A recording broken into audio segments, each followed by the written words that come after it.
படைத்ததும் அல்லாஹ் மலக்குமார்களுக்கு கட்டளையிடுகிறான், ஆதம் அலைஹிஸ்ஸலாம் அவர்களுக்கு சிரம் பணியுங்கள் என்று.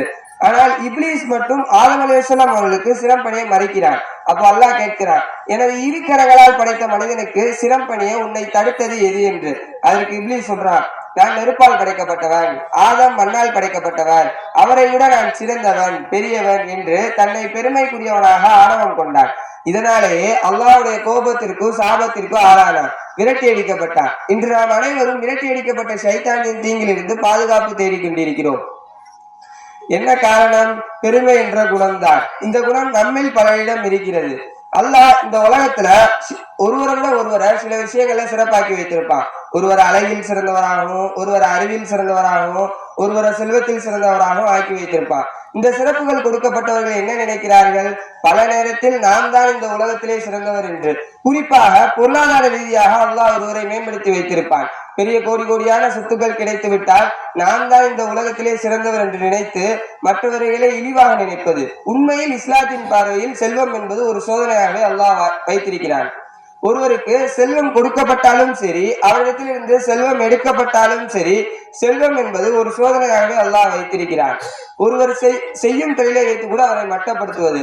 உதாரணமாக எடுத்துக்கொண்டால், ஒரு டாக்டர் வந்தால் அவர் வந்தார் போனான் என்போம். அதே சமயம் ஒரு கூலி தொழிலாளியோ ஒரு சிறு வியாபாரியோ வந்தால் அவன் வந்தான் போனா என்போம்.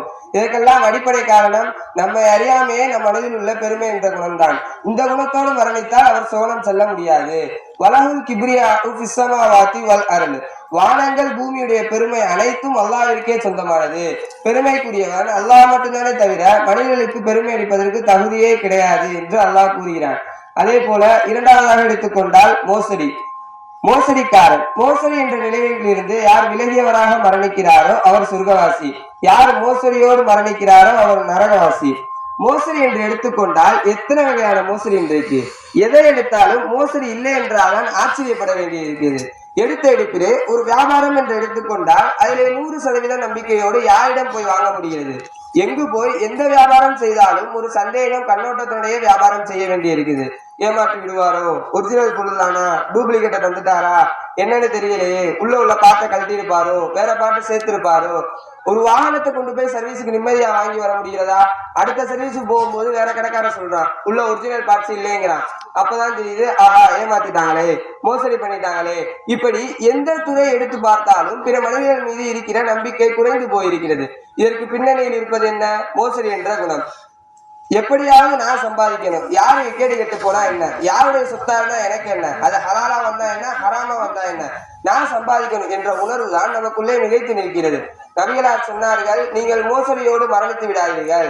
நபிகள் நாயகம் ஸல்லல்லாஹு அலைஹி வஸல்லம் அவர்கள் மரணத்திற்கு முன்பாக தங்களுடைய தோழர்களை அழைத்து சொன்னார்கள், தோழர்களே, நான் வாழுகிற காலத்திலே உங்களுக்கு ஏதேனும் செய்திருந்தால், கொடுக்க வேண்டியது இருந்தால், கணக்கு தீர்க்க வேண்டியது இருந்தால் அதை இன்றைக்கே தீர்த்து விடுங்கள். நாளை மறுமையில் அல்லாஹ்வின் முன்னால் என்னை குற்றவாளியாக பிடித்து விடாதீர்கள் என்று மரணத்திற்கு ஒரு சில நாட்களுக்கு முன்னால் தன்னுடைய தோழர்களை அழைத்து பேசுகிறார்கள். இப்படித்தான் ஒரு முஸ்லிம் இருக்க வேண்டும். நான் மரணிக்கிற தருணத்திலே யாருக்கும் எவ்வித மோசடியும் செய்யவில்லை என்ற மனநிலையோடு மரணிக்கிற ஒரு வழியை நோக்கி நாம் பயணத்தை மேற்கொள்ள வேண்டும்.